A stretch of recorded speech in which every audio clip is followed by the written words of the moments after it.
মোৰ দাদা আৰু নবুৰ বিয়া হোৱা মাত্ৰ 2 বছৰমান হৈছিলহে, কিন্তু এতিয়ালৈকে তেওঁলোকৰ কোনো সন্তান নাছিল। এদিন আমাৰ সকলো সপোন চুৰমাৰ হৈ গ'ল। মোৰ দাদাৰ এটা মটৰ দুৰ্ঘটনাত মৃত্যু হৈছিল। তেতিয়া মোৰ নবু গাভৰু কালতে বিধৱা হৈ গৈছিল। সেইকাৰণে মা দেউতাই নবুক থাকিবলৈ আমাৰ ঘৰৰ ওপৰৰ কোঠাটো দিছিল, যিটো কোঠা মোৰ একেবাৰে ওচৰতে আছিল। এদিন মই বাথৰুমলৈ গা ধুবলৈ গ'লোঁ। তেতিয়া মোৰ বাথৰুমত পানী অহা নাছিল। সেইকাৰণে মই ভাবিলোঁ যে নবুৰ বাথৰুমলৈ গৈ গাটো ধুই আহোঁ। তেতিয়া মই নবুৰ কোঠালৈ গ'লোঁ।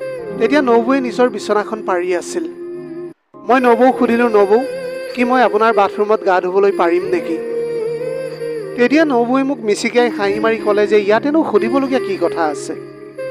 মই তেতিয়া বাথৰুমলৈ গ'লোঁ, কিন্তু ভিতৰৰ পৰা দৰ্জাখন বন্ধ হোৱা নাছিল, হয়তো বেয়া হৈ আছিল। মই এনেই দৰ্জাখন বন্ধ কৰি দিলোঁ আৰু গা ধুবলৈ বুলি ধৰিলোঁ। মই এতিয়া চিন্তা কৰি আছিল যে মই গা ধুওঁতে নবুৱে মোক দেখা পাব নেকি বুলি। যেতিয়াই মই বাথৰুমৰ তললৈ চালোঁ, তেতিয়া দেখিলোঁ যে তাত নবুৰ কাপোৰবিলাক পৰি আছে। সেয়া হাতত লৈ যেতিয়া চালোঁ, তেতিয়া মোৰ অদ্ভুত ধৰণৰ সুখ এটা লাগিবলৈ ধৰিলে। যেতিয়াই মই বাথৰুমৰ পৰা বাহিৰলৈ ওলালোঁ, তেতিয়া মোৰ নবুৰ মোৰ সন্মুখতে থিয় হৈ আছিল। তেওঁ তেতিয়া মোক দেখি এতিয়া মিচিকিয়াই হাঁহিছিল। নবুৰ বয়সটো বেছি হোৱা নাছিল, কিন্তু বিয়া হোৱাৰ বাবে তেওঁৰ শৰীৰটো অলপ বাঢ়ি গৈছিল আৰু সেইবাবে তেওঁক এতিয়া বেছি আকৰ্ষণীয় লাগিবলৈ ধৰিছিল। যেতিয়াই মই বাহিৰলৈ ওলাবলৈ ধৰিলোঁ, তেতিয়া নবুৱে মোক মাত লগাই ৰখালে আৰু ক'লে, মোৰ কাপোৰখিনি দেখি তোমাৰ এনেকুৱা কি হৈ গ'ল? তেওঁৰ কথা শুনি মোৰ শৰীৰত জুই লগাৰ দৰে হৈ গৈছিল। নবুৱে তেতিয়া মোক সেইবিলাক কৰি থকা দেখিছিল। তেওঁ তেতিয়া মোক মিচিকিয়াই হাঁহিবলৈ ধৰিছিল আৰু তেওঁ মোৰ হাতত ধৰি নিজৰ ওচৰত বহুৱাই ল'লে। নবুৱে তেতিয়া কৈছিলে যে তুমি মোক তোমাৰ বান্ধৱী বুলি ভাবি লোৱা, ইয়াতে ভয় কৰিবলগীয়া কোনো কথাই নাই। সেই কামটোৰ বাবে ৰাতি তুমি মোৰ কোঠালৈ আহি যাবা। এতিয়া এনেকৈ ৰাতি হোৱালৈ মই অপেক্ষা কৰিবলৈ ধৰিলোঁ। যেতিয়াই ৰাতি হ'ল, মই নবুৰ কোঠাত উপস্থিত হ'লোগৈ আৰু সেয়া দেখি মই আচৰিত হৈ গ'লোঁ। নবুক তেওঁৰ নাইট ড্ৰেছত বহুত ধুনীয়া লাগিছিল। তেওঁ ক'লে যে আহোঁতে মই বহুত দেৰি কৰি দিলোঁ বুলি। মই তোমাক ইমান দেৰিৰ পৰা মাতি আছিলোঁ, তুমি ক'ত আছিলা? মই ক'লোঁ, মোৰ বহুত লাজ লাগি আছে, প্লিজ লাইটটো অফ কৰি দিয়ক। তাৰপিছত নবুৱে তেওঁৰ হাতখন মোৰ মুখত দি ক'লে যে মনে মনে থাকা। তাৰপিছত তেওঁ আলমিৰাৰ পৰা এটা তেলৰ বটল উলিয়ালে আৰু ক'লে যে ব'লা এতিয়া আৰম্ভ কৰোঁ। তাৰপিছতে আমি দুয়োৱে এনেকৈ কৰিবলৈ ধৰিছিলোঁ। মোৰ নাম অজয় আৰু মই এখন সৰু গাঁৱত বাস কৰোঁ। মোৰ বয়স এতিয়া 25 বছৰ আৰু আমাৰ ঘৰ গাঁৱৰ সোঁমাজতে আছিল। আমাৰ গাঁৱত থাকি বহুত ভাল লাগে, সেইকাৰণে আমাৰ চহৰলৈ যাবলৈ মনেই নাযায়। গাঁৱত বহুত মাটি সম্পত্তি আছিল, সেইবিলাকৰ চোৱা চিতাও এতিয়া বহুত প্ৰয়োজনীয় হৈ পৰিছিল। ইফালে আকৌ 2-3জনীমান ছোৱালীৰ লগত মোৰ বন্ধুত্বও আছিল। মই কেতিয়াবা কেতিয়াবা সেই ছোৱালীবিলাকৰ লগত কথা পাতিছিলোঁ আৰু যেতিয়াৰ পৰা মোৰ দাদাৰ বিয়া হৈছিল, তেতিয়াৰ পৰা মই বহুত সুখী হৈ পৰিছিলোঁ। তেওঁৰ বিয়াৰ সকলো বন্দবস্ত মই কৰিছিলোঁ। মোক মোৰ দাদাৰ ভাগ্য বহুত ভাল যেন লাগিছিল, কাৰণ তেওঁৰ পত্নী বহুতেই ধুনীয়া আছিল। কিন্তু ঈশ্বৰে আন কিবা এটাহে বিচাৰিছিল চাগে। বিয়াৰ 4 মাহৰ পিছতে মোৰ দাদাৰ এক্সিডেণ্ট হৈ গ'ল আৰু তেওঁৰ মৃত্যু ঘটিল। সেই খবৰটোৱে নবুক বহুত দুখী কৰি পেলাইছিল। এতিয়া তেওঁৰ ওচৰত কোনোৱেই বিকল্প নাছিল। তেওঁ একেবাৰে এতিয়া অকলশৰীয়া হৈ পৰিছিল আৰু তেওঁ অনবৰতে মন মাৰি থাকিবলৈ ধৰিছিল। এতিয়া মই তেওঁৰ লগত কথা পাতি মনটো তেওঁৰ পাতলাবলৈ চেষ্টা কৰিছিলোঁ। মোৰ মা দেউতাই সিদ্ধান্ত ল'লে যে নবুৱে এতিয়া আমাৰ লগতে থাকিব। সেইকাৰণে আমি আমাৰ ঘৰৰ ওপৰৰ মহলাটো খালী থকা অংশ এটা চফা কৰিছিলোঁ আৰু নবুৰ সকলো বয়-বস্তু তাতে ৰখালোঁ, যাতে তেওঁ তাত আৰামেৰে থাকিবলৈ পাৰে। নবুৱে এইটোৱে বিচাৰিছিল তেওঁ আমাৰ লগতে থকাটো। যিহেতু আমাৰ ঘৰৰ আৰ্থিক অৱস্থাটো বহুতেই ভাল আছিল, কিন্তু নবুৰ মাকৰ ঘৰৰ আৰ্থিক অৱস্থা ইমান ভাল নাছিল আৰু নবুৱে তেওঁৰ গোটেই জীৱনটো ইয়াতে ভালকৈ কটাবলৈ পাৰিব। এতিয়া তেওঁ আমাৰ ঘৰৰ ওপৰ মহলাত থাকিবলৈ লৈছিল। মই এতিয়া সম্পূৰ্ণ চেষ্টা কৰিছিলোঁ যাতে নবু সদায় সুখত থাকে আৰু তেওঁৰ মুখত হাঁহি থাকে। সেইকাৰণেহে মই তেওঁক সুখত থকা দেখিবলৈ বহুত পৰিশ্ৰম কৰিছিলোঁ।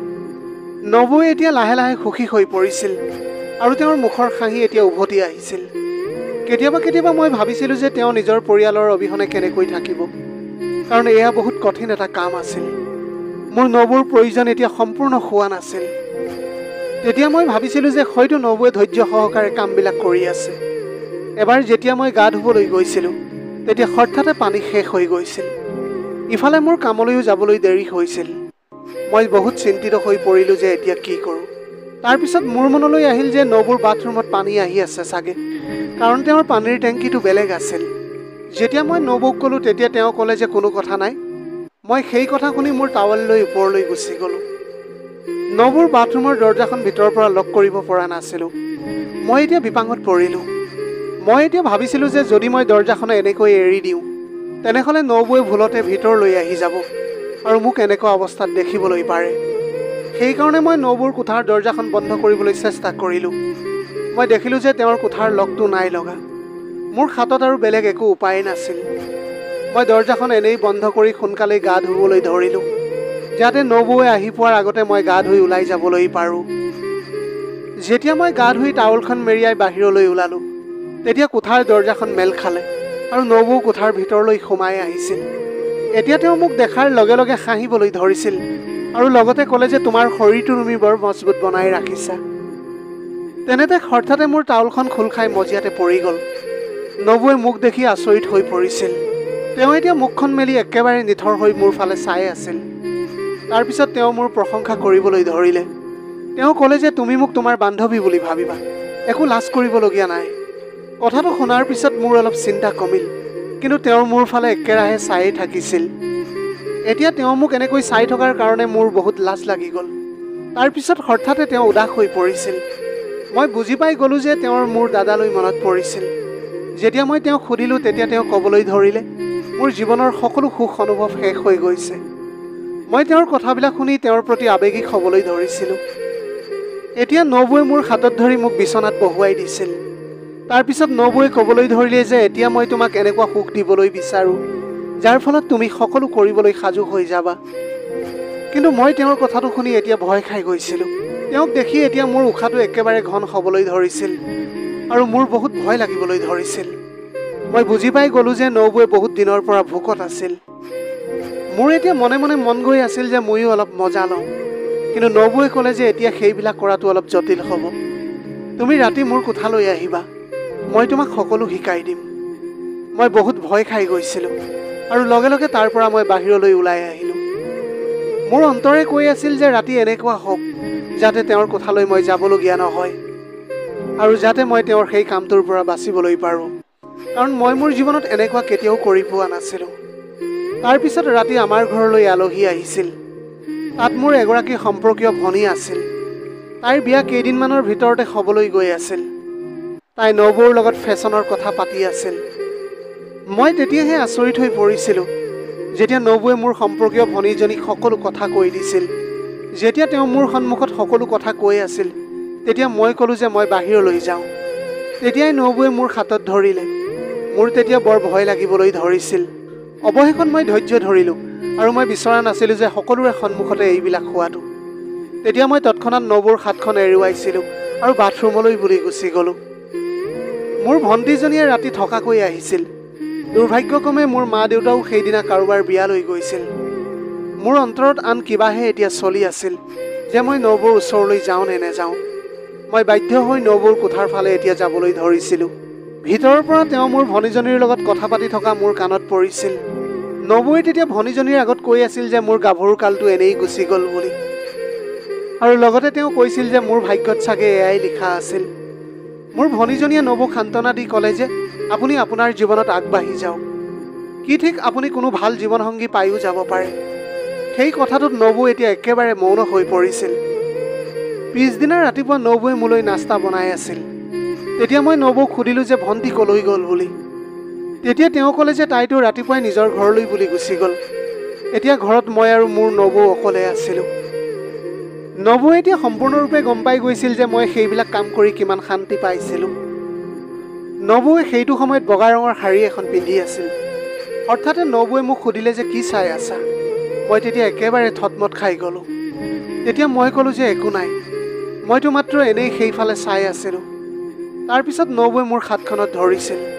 সেইটো সময়ত মই এতিয়া ঘামতে তিতি গৈছিলোঁ। নাজানো তেওঁ এতিয়া কি কৰিবলৈ গৈ আছিল। তেতিয়া মই ক'লোঁ যে আৰু নবৌ মই এইবিলাক কৰিবলৈ নিবিচাৰোঁ। তেতিয়া তেওঁ ক'লে যে মই তোমাৰ নবৌ হয়, এতিয়া তোমাৰ দাদাও এই পৃথিৱীখনত নাই। সেইকাৰণে এতিয়া তুমি মোৰ নামটো কাঢ়িয়েই মাতিবা। তেওঁ এই কথাটো মোক বৰ জোৰ দি ক'লে আৰু ক'লে যে তেতিয়া মোৰ বহুত ভাল লাগিব। তেওঁৰ কথাটো শুনি মোৰো ভাল লাগি গৈছিল। নবৌৰ নামটো আছিলে ৰাধিকা। যেতিয়া মই নবৌক তেওঁৰ নাম লৈ মাতিলোঁ তেতিয়া তেওঁ মিচিকাই হাঁহিবলৈ ধৰিছিল। কিন্তু নাজানো তেওঁ মোৰ হাতত ধৰি মোক কি ক'বলৈ গৈ আছিল। কিছু দেৰি পিছত তেওঁ মোক ইংগিত দি তেওঁৰ কোঠালৈ যাবলৈ ক'লে। সেইটো সময়ত মই বহুত সুখী হৈ পৰিছিলোঁ। মোৰ মন গৈ আছিল যেন মই পিছে পিছে তেওঁৰ কোঠালৈ যাওঁ। পিছদিনা মোৰ মা দেউতা উভতি আহিছিল। এতিয়া মই বুজি পাই গৈছিলোঁ যে এতিয়া মোৰ মজা কৰাৰ শেষ হ'বলৈ গৈ আছিল। এতিয়া মই ওপৰলৈ যাবলৈ পৰা নাছিলোঁ আৰু নবৌৱে তললৈ আহিবলৈ পৰা নাছিল। এনেকৈয়ে দুদিন পাৰ হৈ গৈছিল। কিন্তু সেই দুদিনত মই নবৌৰ আচৰণত এতিয়া ধ্যান দিবলৈ ধৰিছিলোঁ। তেওঁ এতিয়া যেতিয়া মোৰ ওচৰৰে পাৰ হৈ গৈছিল তেতিয়াই তেওঁ মোক স্পৰ্শ কৰিবলৈ ধৰিছিল। বহুবাৰ তেওঁ মোৰ ওচৰত থিয় হৈ আছিল। তেতিয়া মোৰ একে অদ্ভুত ধৰণৰ অনুভৱ হ'বলৈ ধৰিছিল। মনে মনে আমি এইবিলাক কামেই কৰি আহিছিলোঁ, কিন্তু আমি এই কাম শান্তিৰে কৰিবলৈ পৰা নাছিলোঁ। এদিনতো মই তেওঁক দেখি আচৰিত হৈ পৰিছিলোঁ। মোৰ সম্পৰ্কীয় ভনীজনীৰ জোৰণ আছিল আৰু সকলোৱে বাহিৰলৈ ওলাই গৈছিল। নবৌৱে সাজু হওঁতে অলপ দেৰি লাগিছিল। সেইবাবে দেউতাই মোক কৈছিল যে তুমি নবৌৱেৰাক লৈ আহিবা, আমি গৈ আছোঁ। মই এতিয়া তলতে তেওঁলৈ বুলি অপেক্ষা কৰিবলৈ ধৰিলোঁ। যেতিয়াই দেউতা ওলাই গ'ল মই লগে লগে ওপৰলৈ গৈ নবৌৰ কোঠাৰ দুৱাৰত টকুৰিয়াবলৈ ধৰিছিলোঁ। মই এতিয়া দেখিছিলোঁ যে নবৌৱে বহুত ধুনীয়া শাৰী এখন পিন্ধিছিল। শাৰীখনত এতিয়া তেওঁক বহুত ধুনীয়া লাগিছিল। মই তেওঁক দেখি একেৰাহে থৰ লাগি ৰৈছিলোঁ। যেতিয়া নবৌৱে ক'লে, অজয়, মই জানো তুমি কি ভাল পোৱা, যিমান মন তোমাৰ ইচ্ছা পূৰণ কৰি লোৱা, সেয়া শুনি মই তেওঁক মৰম কৰিবলৈ ধৰিছিলোঁ। অলপ সময়ৰ পিছত যেতিয়া মই আঁতৰি আহিছিলোঁ তেতিয়া নবৌৱে ক'লে যে আমাৰ বহুত দেৰি হৈ আছে। তেওঁ আকৌ ফ্ৰেছ হৈ কাপোৰ পিন্ধিবলৈ ধৰিলে আৰু নবৌৱে মোক সুধিলে যে মই কেনেকুৱা লাগিছোঁ বুলি। মই ক'লোঁ যে নবৌ, আপোনাক এতিয়া বহুত ধুনীয়া লাগিছে। তেনেকৈয়ে আমি বিয়া ঘৰলৈ বুলি গুচি গ'লোঁ। তাৰপিছত আমি ঘৰলৈ আহি গ'লোঁ। নবৌৱে এতিয়া নিজৰ কোঠালৈ বুলি গুচি গ'ল। কিন্তু মোৰ মন মগজুত আজি নবৌৰ লগত হোৱা সেই সকলোবিলাক কথাই আহি আছিল। এতিয়া এনেকৈ সম্বন্ধীয় ভনীজনীৰ বিয়াখন হৈ গ'ল। ভনী আৰু তাইৰ স্বামীয়ে হনিমুনলৈ যাবলৈ বিচাৰিছিল, কিন্তু তেওঁলোকে ড্ৰাইভিং কৰিবলৈ নাজানে। সেইবাবে তেওঁলোকে মোক তেওঁলোকৰ লগত যাবলৈ কৈছিল। কিন্তু মোৰ মায়ে মানা কৰি দিলে যে তুমি এনেকৈ যোৱাটো ঠিক নেদেখি। তেতিয়া মোৰ মনলৈ এটা কথা আহিল। মই মাক ক'লোঁ যে চিন্তা কৰিবলৈ নালাগে, মই আৰু নবৌ দুয়ো একেলগে যাম। মোৰ মায়ে নবৌৰ বহুত যত্ন লৈছিল। সেয়া শুনি মায়ে ক'লে যে ভালেই হ'ব, তেতিয়াহ'লে তাইৰো মনটো অলপ ভাল লাগিব। মোৰ মায়ে এতিয়া আমাক দুয়োকে অনুমতি দিছিল।